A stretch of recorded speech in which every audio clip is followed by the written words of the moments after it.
हर हर महादेव। देवों के देव महादेव के चरण में प्रणाम करता हूँ। दुर्गा माँ के चरण में प्रणाम करता हूँ। सरस्वती माँ के चरण में प्रणाम करता हूँ। गणेश भगवान के चरण में प्रणाम करता हूँ। गुरु भाई गुरु बहनों के चरणों में प्रणाम करता हूँ। एक छोटा सा गांव था, वहाँ दो भाई रहते थे। गांव में काम धंधा नहीं चलने के कारण दोनों भाई के पास बहुत ही खाने पीने के लिए तकलीफ हो गया था।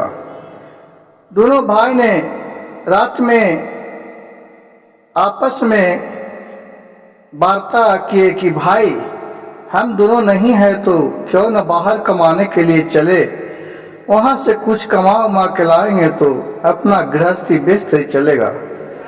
दोनों ने सोचा और सुबह सुबह दोनों भाई घोड़ा पर सवार होकर अपना काम करने के लिए बाहर निकल गया। दोनों को जैते जैते शाम हो चुका था और उसके पास ही एक बहुत भारी जंगल था और वो जंगल के ओर चलने लगे। शाम में तो रास्ते में एक बूढ़े बाबा मिले। बूढ़े बाबा ये दोनों भाई से बोले कि बाबू, इस रास्ते में तुम नहीं जाओ, इस जंगल में एक बहुत ही भारी पिशाच रहता है, वो कोई भी आदमी को छोड़ता नहीं है, वो जान से मार देता है। लेकिन बूढ़े बाबा की बात नहीं मानकर ये दोनों भाई जंगल की ओर चला गया, क्योंकि और कोई रास्ता नहीं था। जंगल में जैसी आगे गया, आधा जंगल में पहुंचा, उसे एक पोटली दिखाई पड़ा। एक भाई ने उतरकर उस पोटली को उठाया और उसको खोल के देखा तो उसमें ढेर सारे हीरे जवाहरात, सोना चांदी भरा हुआ था। वो दोनों भाई ने बतलाया कि ये बूढ़े बाबा हम लोग के इसीलिए माना कर रहे थे कि क्यों न ये पोटली बूढ़े बाबा ही ले ले। दोनों भाई को आपस में वार्ता कर रहा था कि ये बूढ़े बाबा को मन में लालच था कि अगर ये दोनों भाई उस रास्ते से जाएगा तो पोटली इन लोग उठा लेगा, इसीलिए बूढ़े बाबा बहुत ही मना किया। ये सब वो दोनों भाई आपस में बतिया रहा था। अच्छा हुआ कि हम दोनों ने उसकी बात नहीं मानी और हम दोनों भाई इधर आ गए। अब तो हम दोनों माला माल हो जाएंगे। अब हमें किसी भी काम करने का जरूरत नहीं पड़ेगा। अब दोनों भाई ने वापस घर चलने का निर्णय ले लिया और वो दोनों वापस जाने लगे। रास्ते में जाते जाते वो दोनों भाई के भूख लगने लगी। बड़ा वाला भाई ने बोला छोटे भाई से कि बाबू, तुम जाकर बगल वाले गांव से कुछ खाना के लिए ले लाओ, मैं तरगुल इसी जगह बैठा रहता हूँ। इतना बात सुनकर छोटे भाई मन में सोचने लगा कि कहूँ यह दौलत देख के बड़े भाई के मन में लालच तो नहीं आ गया। अगर मैं खाना लाने गया और ये बड़े भाई सब माल लेकर भाग गया तो मैं कहाँ खोजूंगा और मेरे पास हाथ कुछ भी नहीं लगेगा और मैं ऐसा ही रह जाऊंगा। नहीं, मैं खाना ले लें, कदापि नहीं जाऊंगा। छोटा भाई तुरंत बोला कि भैया, मैं तो चलते चलते बहुत थक गया हूँ, मैं कदापि खाना लेने नहीं जाऊंगा। उनसे अब एक कदम भी नहीं चला जा रहा है भैया, अब जाकर आप ही खाना ले आइए।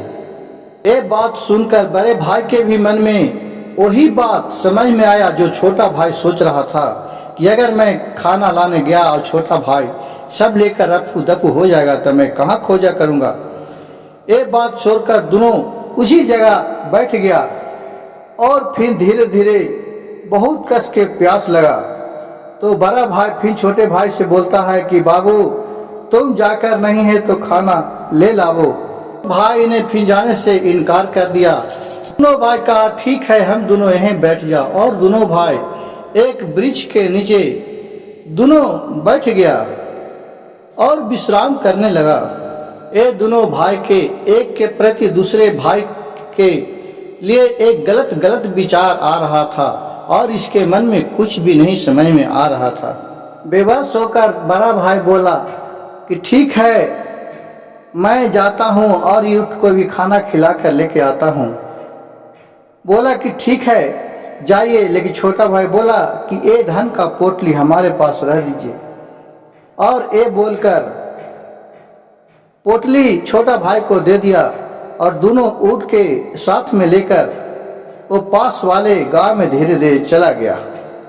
अब छोटा भाई के ये पोटली देखकर संतोष हुआ कि चलो भाई, बड़े भाई हमको अगर घोड़ा लेके चला भी जाता है तो हमको तो कम से कम धन का पोटली मेरे पास रहेगा ना।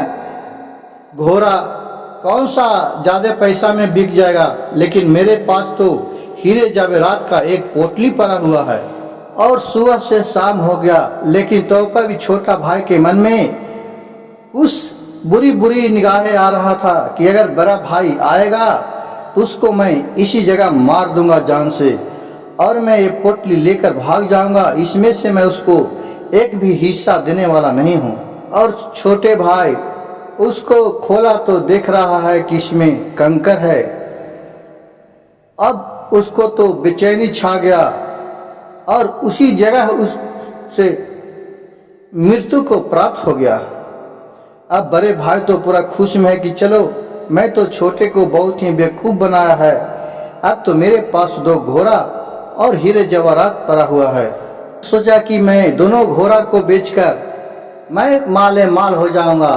और वो फिर दोनों घोड़ा के लेकर सोचकर जंगल की ओर बढ़ा। जंगल में जा रहा था कि सामने से 2 डाकू आया और चारों पट्टी से दोनों तरफ से डाकू छेक लिया और उसको गोली मार दिया और जितना पैसा था उसके पास जो सब लूट लिया। और उसको मार के घोड़ा को डाकू अपने साथ लेके चला गया। इसीलिए कहता है कि धन के चक्कर में दोनों भाई का जान चला गया। इसीलिए कहा गया है कि हमें इतना भी लालच नहीं करना चाहिए कि धन के चक्कर में अपने आप को अहमियत भी, इंसानियत भी भूल जाएं। अपने आप में इतना भी फूट नहीं डालना चाहिए कि जो अपने रिश्ते का मार मर्यादा भी भूल जाए। मेरा कहानी अगर अच्छा लगा होगा तो मेरे चैनल को सब्सक्राइब कीजिएगा, लाइक कीजिएगा और शेयर कीजिएगा।